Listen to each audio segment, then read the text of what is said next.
LG, the DDB, DSWD, DBM, PIDEA, Office of the President, DND, and the Armed Forces of the Philippines organized the construction and establishment of this facility, inaugurated by President Rodrigo Roa Duterte, Republic of the Philippines, assisted by Mr. Juan Rulun, Donor, Fort Ramon Magsaysay, Palayan City, Neuva Ecija, November 29, 2016.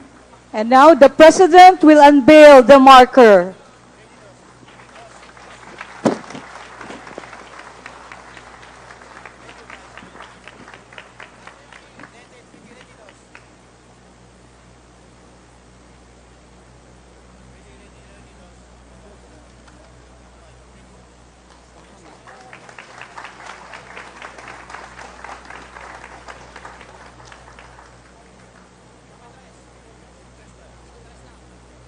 Thank you. We now go to the awarding of tokens for our donors. Let me read the token. The token reads, Mabuhay, Interagency Task Force for the Establishment and Support of Drug Abuse Treatment and Rehabilitation Center, DATRCs, November 29, 2016, Fort Magsaysay, Palayan City, Neuva Ecija.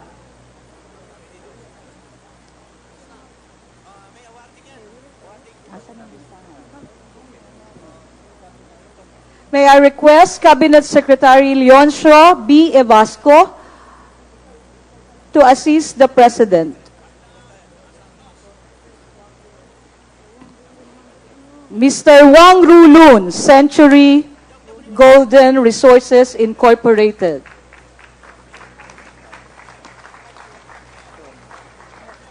Mr. George Consunhi, DM Consunhi Incorporated.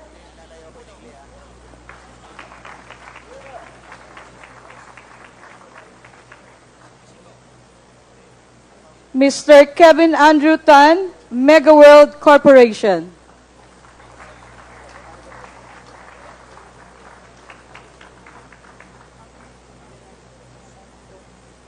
Mr. Francis Cruz, Freyfield Corporation.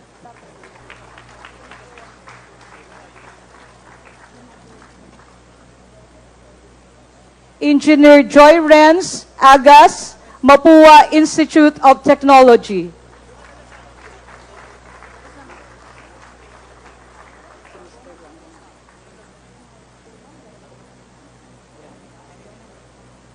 These are the people who have generously donated in support of the construction and the inauguration of Phase 1 of this mega DATRC. May I now call on Mr. Wang Rulun for a short message.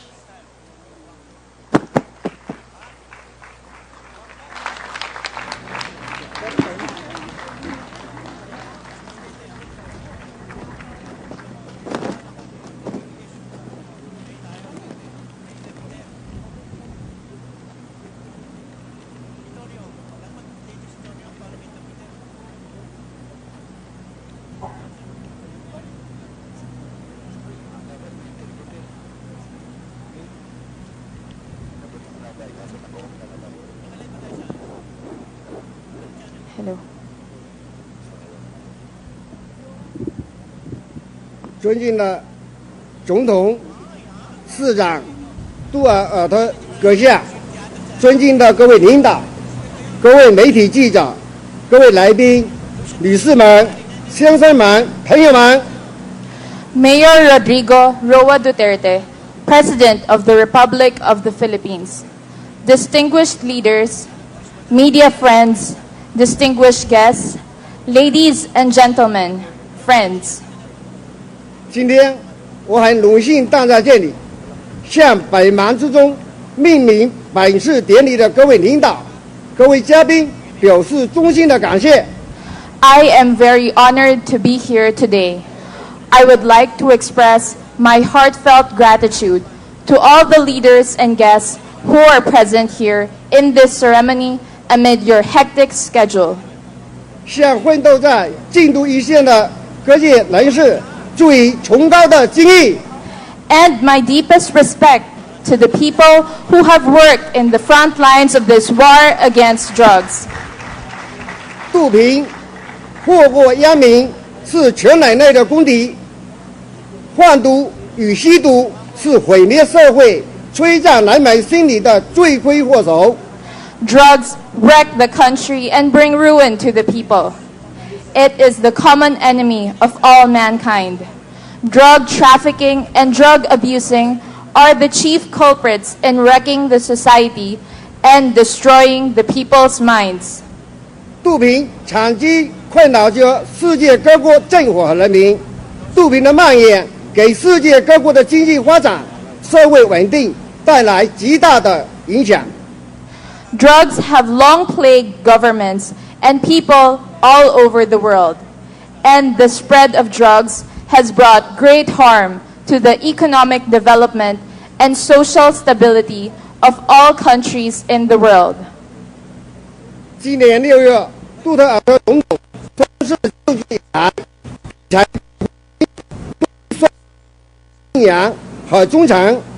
Since taking office this June, President Duterte has decisively waged an anti-drug campaign with an irresistible force, adhering to the high faith and loyalty to uphold the independence of the Philippines.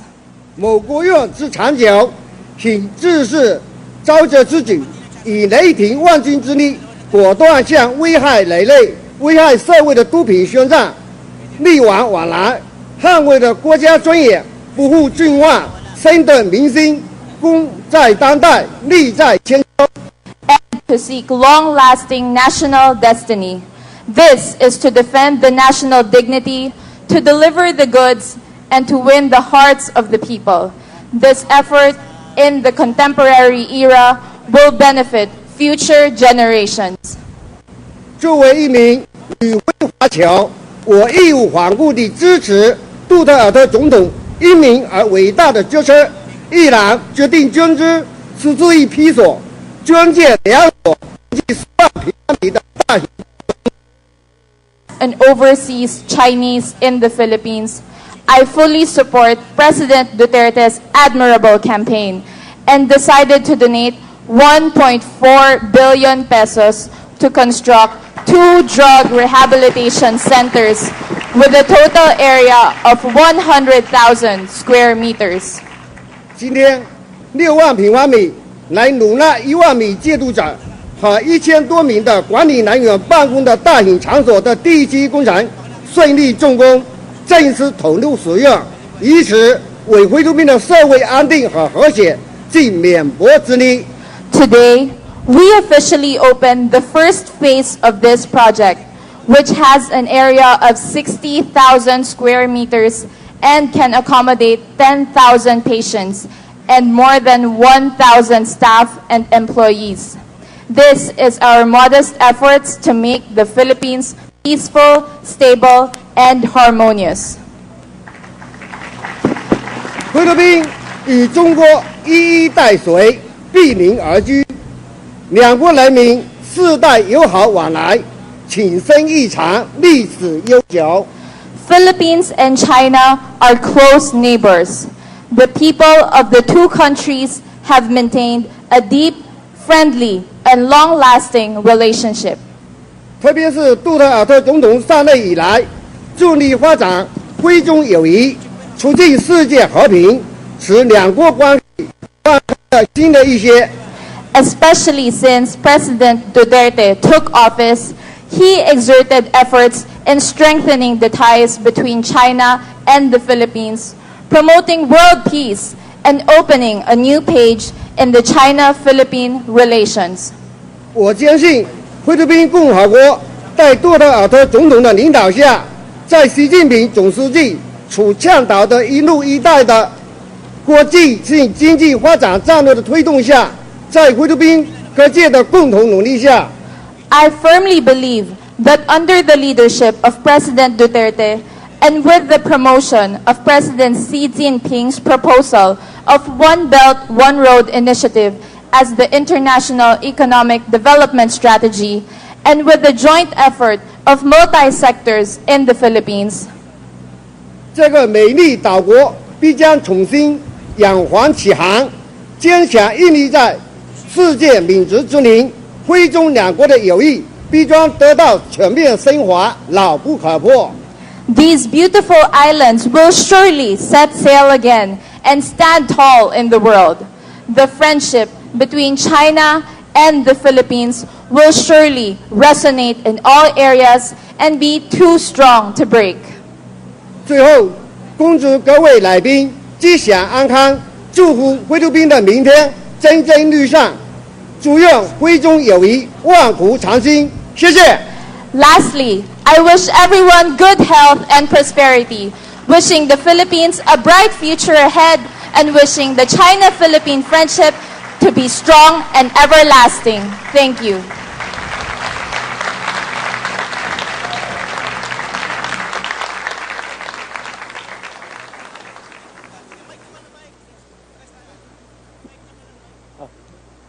In behalf of the Filipino people, thank you very much, Mr. Wang Rulun.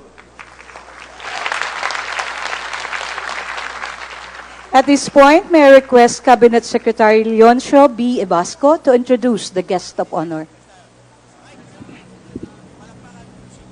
To the people of Neuva Ecija, led by your governor, congressmen, mayors, the officers and members of the Armed Forces of the Philippines and the PNP, fellow government workers, good afternoon. It is my pleasure to introduce to you this afternoon our President of the Republic of the Philippines, Mayor Rodrigo Rua Duterte.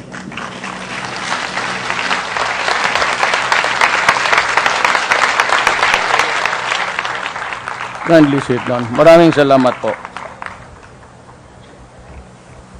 Secretary Pauline Jean Rosel Ubial of the Department of Health, Secretary Delphine Lorenzana, the Department of National Defense, Secretary Ivasco, the Office of the Cabinet Secretary, Director General Isidro Lapenia, Philippine Drug Enforcement Agency, Mr. Wang Rulun.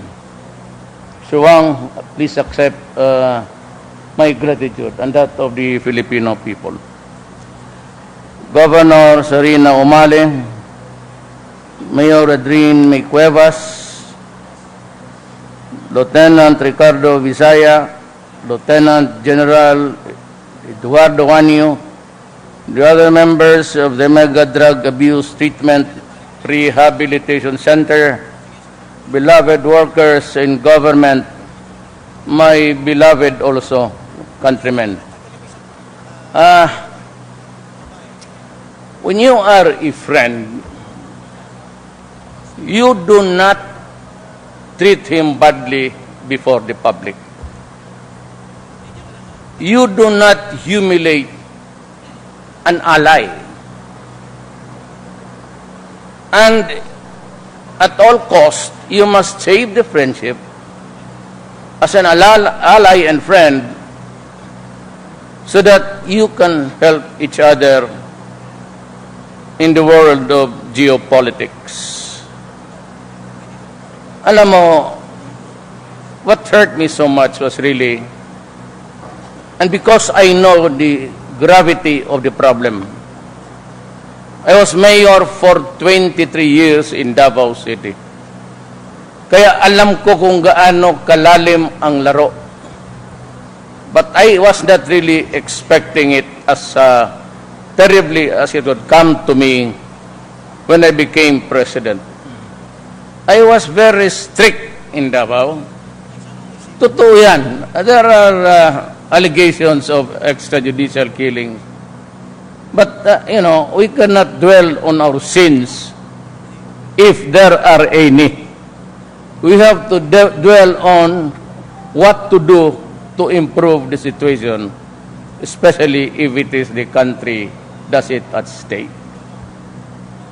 Ang pagkaalam ko kasi seryoso. That's why when I became mayor, I said, for those of you who would want to destroy the young and deprive us of our generation, I will kill you.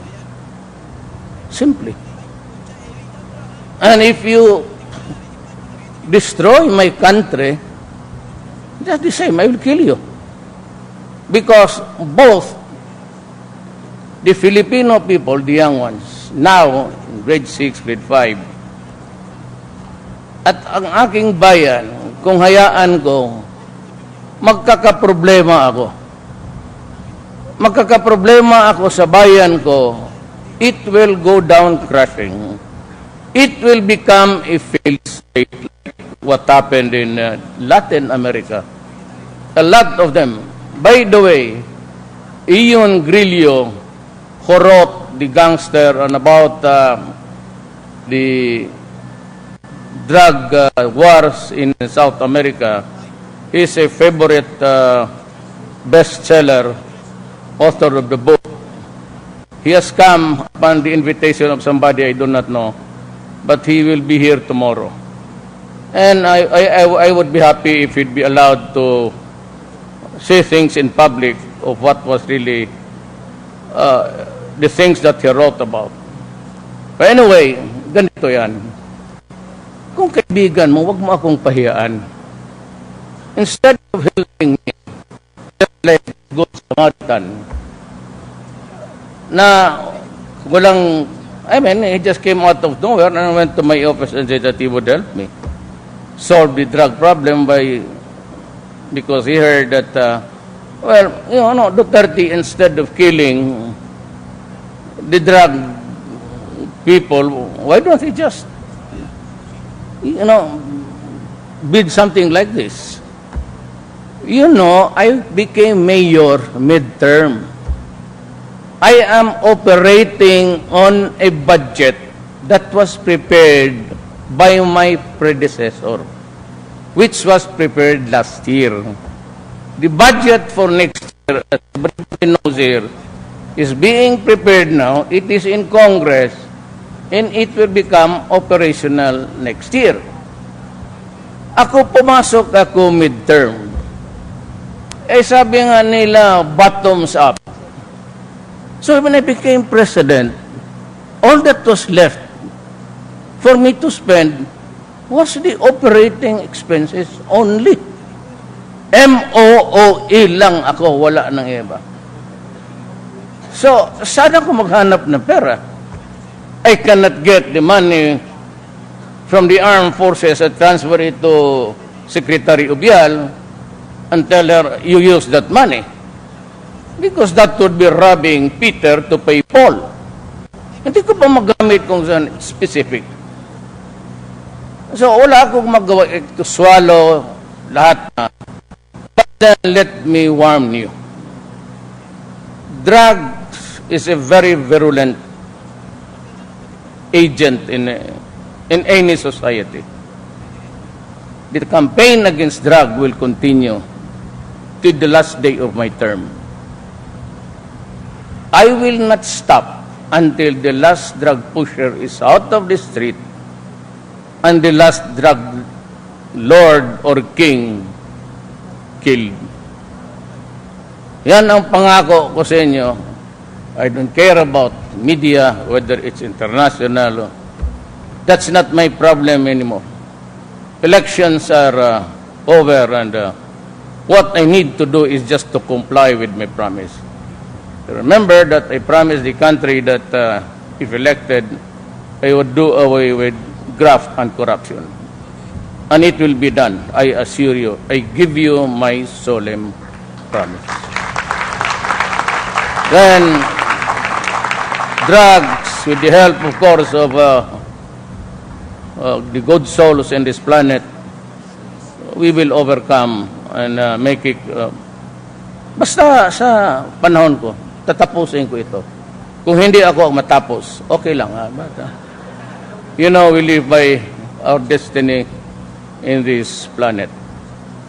So nakita ko sa Davao, noong naging presidente ako, same. I said, now this time, I addressed myself to the country. Yung lumaban sa, no, you know, the first 6 weeks ng assumption ko sa office, Hindi amin yun. Hindi sa gobyerno yun. Hindi kami magbabalot ng tao ng plastic. We are not producing mummies. Sa Egypt lang yun. Those were tortures. And if you are a government man, why would you waste your time wrapping a carcass there for nothing? If you want a drug, don't kill him. Shoot him dead. Why do you have to waste your time? Actually, it was done. Remember, I implicated some generals in the armed forces of the Philippines. I fired about 6 upon assumption. And I have many things to say, maybe in a few days. Yung lumaban, those who choose to fight, were killed. My orders are very specific. Go and find them, apprehend them, arrest them. If they choose to fight violently, and you find yourself in danger, as a soldier and as a military man, go ahead and kill him. That's about. That's the law. I was all along using the law. And why would these idiots now crucify me by saying, if you destroy my country, I will kill you? Find any other national of any country who would find something wrong in that statement. And as I said, that if you destroy the youth of my land, I will kill you. There is no law at all. Not even the United Nations. And ang masakit dyan, they kept on threatening me. Most of them were outside.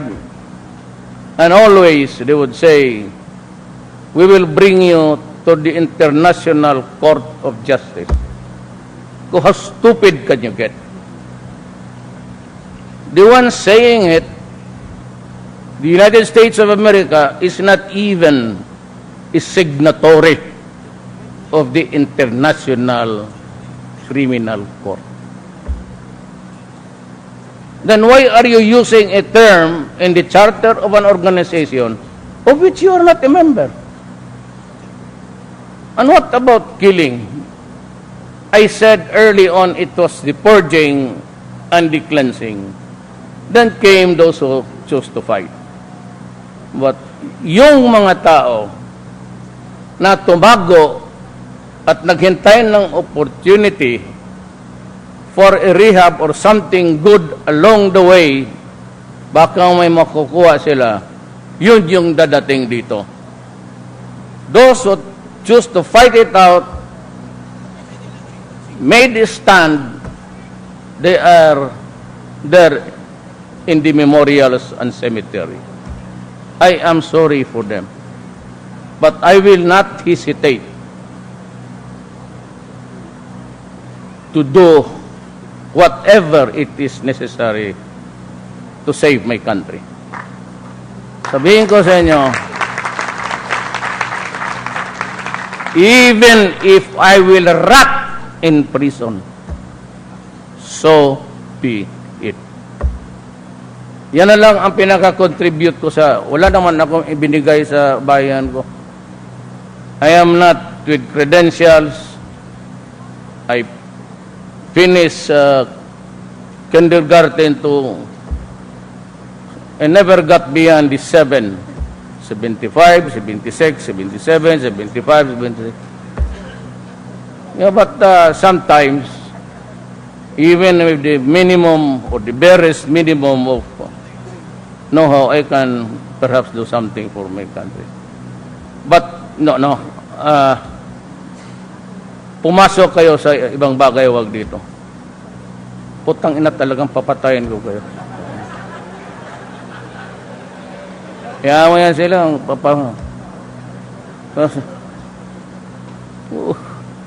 ka niyo ba? Do your worst, really. Totoo lang. So, maligaya ako dito sa nangyayari. But before I end, mainit kasi sila. I'm worried about the beautiful ladies there. Mahirap pagka umitim sila, wala na tayo. I want the ladies, I'm not a success, I'm just trying to say that Filipinas are really beautiful. I do not want to see you in one of these days. And then, magkano ang sabi ni Mr. Wang? 1.5 billion? Okay. This is what we have lost and what the drug lords have invested to destroy this country. At 200 per tondo price. That's about 6,000 a month. Correct? Times, wag yung aking 1 million. Yung 3 million muna ni General Santiago nung PDEA noon. 3 million yung bilang niya eh. Kasi ako hindi pa ako tapos. At the end of the year, I might breach the million mark also. So, 3 million. So, that is times 3 million. That's, 6 times 3 million, that would be 18 billion a year. Times 12, a month rather. Times 12, that is 216 billion.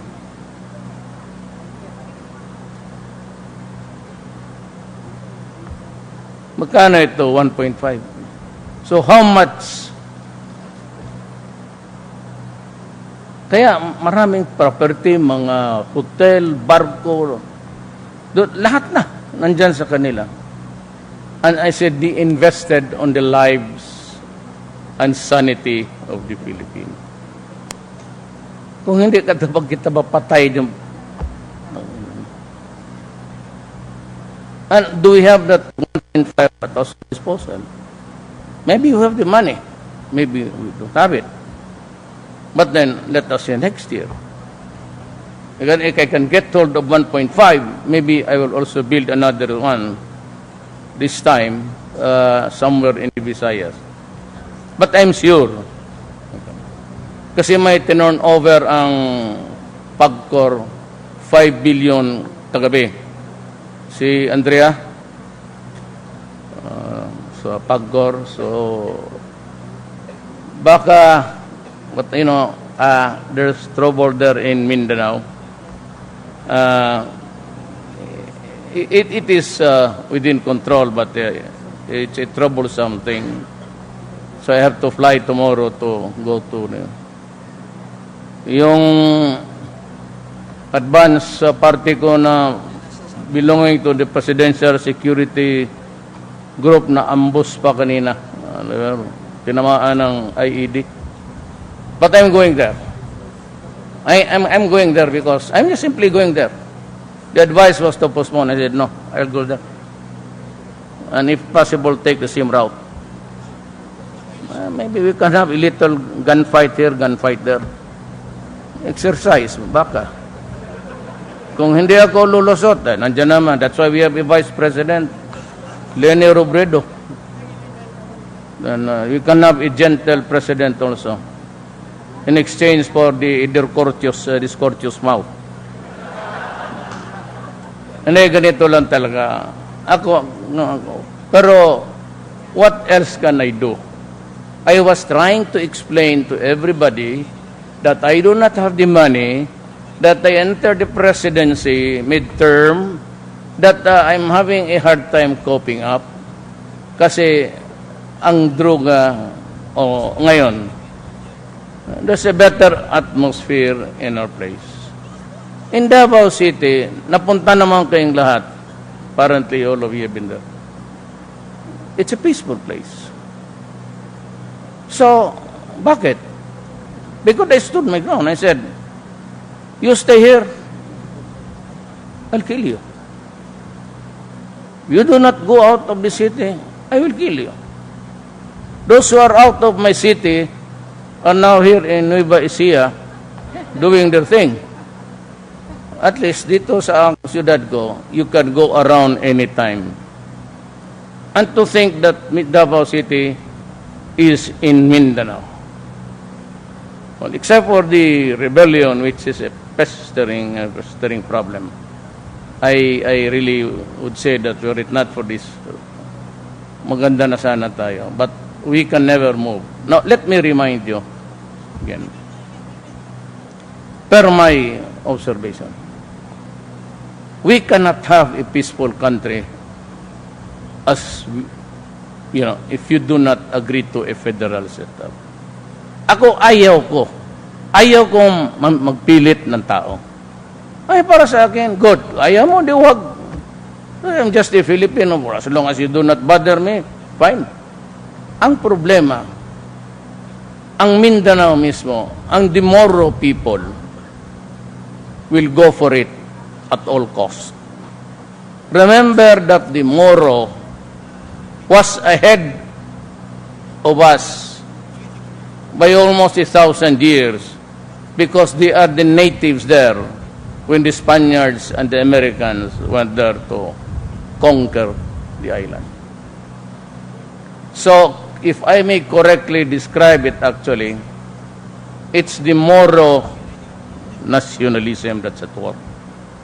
Yung pagkamuro nila na ninagaw mo karamihan ng mga Kristiyanos yung lupa nila, the choices, the real estate there, lahat ng magaganda belongs to the Christians. Kaya may rason eh. But if we do not compromise here, wala tayong that's the barest minimum that they are asking. If I were you, I'd listen to the speaker here. Ponder on it, sleep on it, and maybe decide one day that they too must have a better deal in the governance. Pag hindi, paningin ko, wala talaga. And I have, wala na tayong away ngayon. We do not have to fight the NPAs. They are probably here, nandito yung nakikinig. Bakit sigurong dyan sa likod. Yung naka-blue dyan, may kilala kayo lahat dyan, o may isa talaga, dalawa, NPA dyan. Jesus. Wala naman tayong away. So, I can pour all the troops there. When I was 4 days ago, I was in Holo. Ito ba naman ang tanong sa akin ng media? This is the 6th time that you have visited the place. You are donning medals. Hanggang dito ka na lang ba? There's really no problem. I can order the invasion of Holo and give the order the last man standing. I can burn Holo. I can burn Basilan. Bomb everything there. Lahat na bahay makita ko. With the howitzers and the... But what would it bring us? If you think that I will wipe out humanity there, we will at last enjoy the blessings of peace. What you will get in return will be terrorism. And mind you that Maote there, who is fighting the government troops now, and there's a raging battle going on. And I said, yung advance party ng security ko, pinutok ng IED.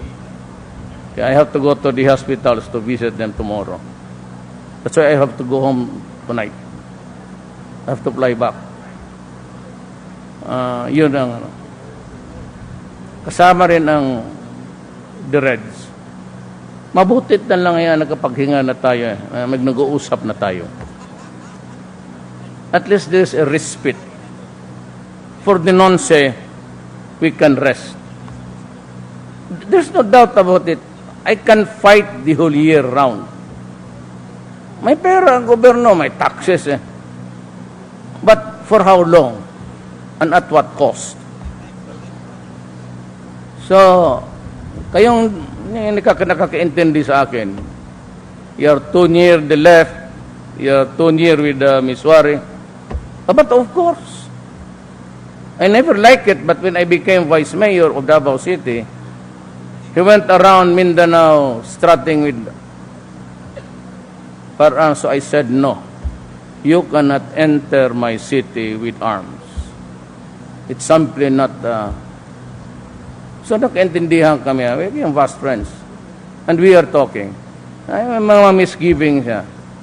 What if we cannot find peace now, then I'll give it to the next president. Do better. But do not concede more than what you can really give.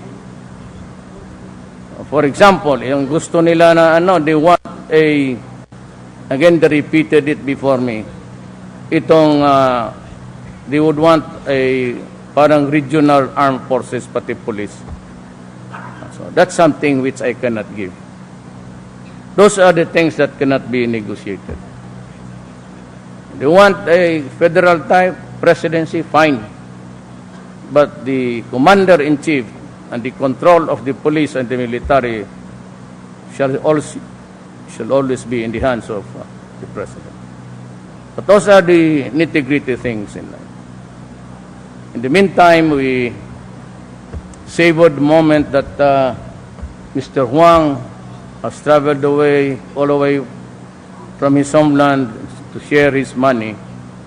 And I would like to thank everybody dito. You know, the PDA chief, the one who succeeded is former General Sid La Peña. He used to be my city police director. And everybody else, mga kasama ko, those yung mga nakilala ko. And I said, there will be no compromise. The only compromise dito, I'll go now, but the only compromise that is acceptable to me is you surrender. If you continue, said, you might end losing not only your funds but your life. Because the